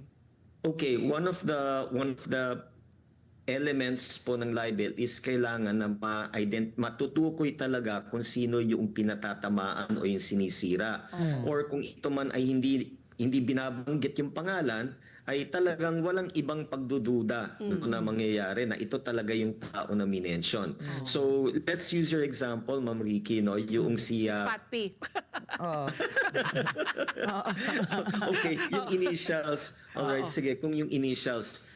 Well, number one would be, marami namang may initials na PD, di ba? But, if sasabihin mo, itago natin sa pangalan PD na isang komentarista dito sa radio station na ito, medyo obvious naman kung sino yung pinatatamaan. No? So, yung kung initials lang naman, per se, hindi ito magmubunga ng isang cyber libel complaint. Pero kung yun dun sa mga clues na ginagamit, ay talagang walang kaduda na ito talaga yung tao na ito, ay pwede talaga maging bunga ito ng isang cyber libel complaint. Okay, so it's not automatic na Hindi po. basta yung clues parang hindi mo na may pagkakaila, pwede na yung maging cyber libel. Okay. Pero Opo, napaka-vague I'll give you an din, example. Okay. Naalala ko nung pong panahon nung plunder case ni President Estrada, meron pong isang radio commentator na mahilig po siya dyan yung ayon sa aking bubuit Yes. ay itong abogado na ito ay merong nakita na may kasamang isang chiching na karta 8 dito sa itong bar na ito. At ang pangalan nitong abogado na to ay letter R. Nagkatinginan kami ni Rene Sagisag. Sabi ko, ano na naman ang ginawa mo, Rene? Hindi ba Raymond? Hindi Raymond. Hindi. Sabi ko si Rene Sagisag. Okay, Okay, so hindi pala lusot talaga. So pwede, basta Basta magaling abogado mo siguro. Okay, sige. Attorney, ito naman po, ako naman po kung si Pat P sa showbiz, ako naman po sa politics, Ito, very curious Yes. na po ako because we know naman, we're very aware po that the Philippines usually ranks or has always ranked very low when it comes to World Press Index po, yung freedom of speech natin, di Yes. ba? How sure are we that we can, it is not being weaponized po, na to just silence the media against, especially pag hindi po siya ginagamit ng mga politiko po natin, to protect them lang and their reputation. What are the safeguards na para po hindi po maabuso naman itong Cybercrime Prevention Act po natin? Well, firstly, po ma'am, meron na po talagang desisyon ng Supreme Court dyan. Magkaiba po yung pamantayan when it comes to yung mga crimes na for example yung libel na ang binanggit ay isang private individual at saka yung public official or public figure. Ang term nga dyan is yung yung balat sibuyas doctrine. Ang mga public officers po at saka mga public figures dapat hindi po talaga balat sibuyas. Bakit? Kasi nilagay niyo yung sarili niyo dyan sa posisyon na yan at karapatan po ng kahit na sinong mamamayan na apektado dun sa mga ginawa mo o yung mga sinabi mo na magbigay ng komento. So, there have been cases already by the Supreme Court that pagdating sa public officers at mga public figures, hindi po nag-a-amount yan to libel unless mapatunayan po yung tinatawag po na actual malice. Meaning na meron talagang matinding mali siya doon sa binanggit po na paninira at wala po itong protection under yung tinatawag na constitutional right to freedom of expression and of the press and of speech. So yan pong isang protection po. Let us always remember that magbanggit ka ng anumang bagay na makakasira doon sa pangalan ng tao, automatically libelous po yun. But merong mga defenses po with regard to libel. Number one would be yung if it is done in the performance of any legal, moral, or social duty. For example, sinabi mo yung mayor po namin ay binubulsa lamang yung pagpapaayos doon sa aming kalsada. Binubulsa. That's already a crime of graft and corruption. Pero since you're doing it in order to show to the public na merong ganitong klaseng pangyayari na ito dun sa bayan nyo, then hindi dapat yon maging dahilan para magsampa ng kaso yung pong mayor laban dito sa tao na to. Another defense is the pinaka-basic truth. Yung pong katotohanan is always a defense against libel. For example, sinabi mo, yan pong bata na yan ay anak sa labas. Masakit po yun na marinig, and kawawa yung bata. Even the child can actually have trauma because of that. But if later on talaga namang, sige, sinampahan ng kaso, pero lumalabas na talaga naman palang totoo na anak siya sa labas, then it becomes now a defense and the court will have to acquit yung pong tao na yun. So it doesn't mean po na just because it ruins one's reputation as long as totoo. So ibig po sabihin lusot ka na, 'di ba? That's a tricky legal nuance, sir. Don't you think Yes, so? yes. Kasi maraming ganun 'di ba? Na parang dinedeny, yun nga, may anak or hiwalay or whatever. Tapos sasampa sila ng kaso only to find out na totoo naman pala. Sabi. Yes. So the truth is It's always your weapon. Your defense. That it is actually very statutory, mismo sa Article 361 ng Revised Penal Code, nakalagay po talaga the proof of the truth is a defense, and so long as mapatunayan mo na ginagawa mo ito dahil maganda yung motibo mo and basta maganda po yung layunin dun sa pagpapalabas ng ganitong akusasyon, then ikaw ay dapat na i-acquit ng husgado. So, attorney, if let's say we become a victim of cyber libel, what should we do first thing? Not everybody can afford you, Attorney Fortune. Ako, ang usually po, ito I have to admit this, and a lot of people who've come to me can actually attest to this. Most of the time, ang sabi ko, wag nyo na lang patulan. Kasi, typical sa news, especially sa news, after 10 days tapos na yung issue na yan. After 10 days, bakit? meron na naman panibagong issue na lalabas, mapapatungan at mapapatungan, and people will just totally forget about yung kung ano yung akusasyon sa iyo. Napakahirap po. Let's not even talk about the cost of litigation. It is yung abala, yung aberya Yung sa iyo, oras. napupunta ka sa husgado, magte-testify ka. Oo. It is a very tedious and time-consuming process na talagang mapapagod at mapapagod ka lang. Tapos at the end of the day, sasabihin lang ng husgado, sige, masama nga yung sinabi sa'yo, pero fine lang. Oo. No, I mean, there's actually been moves by a lot of people to decriminalize libel. Kasi nga, well, ang purpose hindi naman dapat to imprison no? So the purpose is really to prevent yung mga ganitong mga pananalita, which is actually civil in nature. Kung nagkaroon ng damage, kung naapektuhan yung reputasyon mo, then dapat impose na lang ng fine, no? Pagbayarin ka ng danyos. Pero most people have this idea, inakusahan ako ng pagiging Kurakot. PUTA, for example. No? Oo. Dapat yan sampa ng kaso. Most of the time I just say, look, if it is really something na hindi naman nauulit or talagang in other words, pwede mong Let tawanan. it slide. Oo. Pero what if Pwede it's mo very... nang tawanan. Pero attorney, if it's very vicious, like we were saying nga kanina, bigla ka na lang nagiging hubad. Or dinodoktor nila AI. You were, doing something, you're married and then you were copulating with another guy or whatever. Yes. Ito, na alam mong it can destroy your family or whatever. What should we do if it's very vicious already? We have our firm actually has a lot of cases like that, especially when it comes to children. Yan. No, yung mga AI, either AI or yung pag-replace nung muka nila doon Ma-deepfake sa po yata. isang katawan ng iba, no? Opo. And it affects yung bata, no? Yeah. We really make effort to try to correct the mistake. We have a lot of cases like that.